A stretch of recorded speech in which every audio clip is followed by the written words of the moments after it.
You really want to head back out there, huh? One of the core elements of Star Trek is the holy trinity of Kirk, Spock, and McCoy. How much of that are we going to get in this film? Is there a lot of interplay between the three of you? There's a lot of interplay between the two of us, more than in any of the other films that we've made so far, which has been really fun to work with Karl. One of the, sort of, without giving anything away, I think one of the tenets of this film is that things aren't always as you expect them. Like the pairings and the groupings of us are kind of a little bit different than they usually are, so we find ourselves fragmented a little bit in this film and working to kind of reunite and overcome our adversary, Mr. Elba. Yeah. So, I know when we spoke on set, you had mentioned that Kirk has kind of reached this point where he's now older than his dad, or he's reached the same age as his dad. Can you just talk a little bit about that? How does that affect the captain?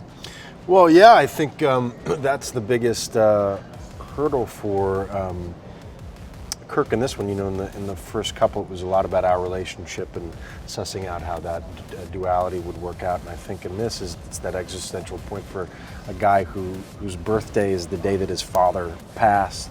That's coming up, a big milestone for him. How does he compare himself to his father is kind of a theme that we've played out through these two films. And now I think for Kirk, it's about who is he? How does he operate in the world without the shadow of his father? And it's a good moment for him, I think. Sure. And Dr. McCoy, who's always sort of the real heart of these movies and of the Enterprise in a way. Just go with it. Just go with it. Just go. I like where your head's at. Keep coming. He's kind of always McCoy of the Trinity. He's sort of the human. When he's the cold hard logic, I'm the passionate. Well, I didn't say that. Yeah, okay. So, what is he up to now? Are we going to get to see him kind of confront some philosophical issue or something? Well, I'm really excited for the audience to see this film, particularly because you get to see McCoy in a bit more of a full dynamic of his relationship, the conciliary mode with Kirk. And then for a lot of the film, I'm paired up with Spock. And I don't ever believe in the history of Star Trek we've quite seen this dynamic and these two thrown together in this kind of situation. So, while we're sort of giving a nod to the 50 years of Star Trek, we're also exploring new ground, and I think that's going to be really exciting and rewarding for an audience. Sure. And there's going to be a lot of humor in this movie too, isn't there? Yeah.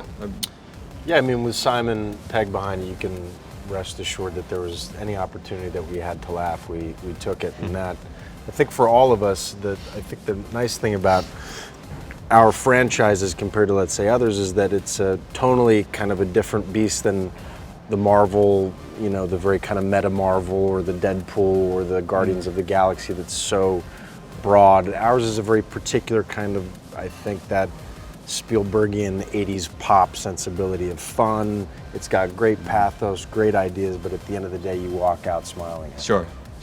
Now, what can you tell us about the threat? I know Idris Elba's character is Karl. They're kind of keeping him a little quiet as to what his deal is, but how is he a threat to the Federation or to the Enterprise? He's a giant person. Yeah, he's big.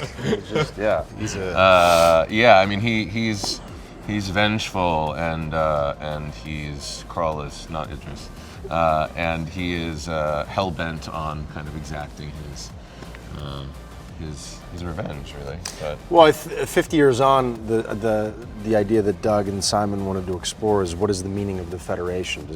Having a Federation, is it worth it? Is it worth having this conglomerate and this kind of utopian vision of disparate peoples and worlds coming together? And Karl's the antithesis of that. And I think there are kind of valid points explored on both ends, but yeah. Unity is not your strength, it is your weakness. I think you're underestimating humanity. Hold on to something!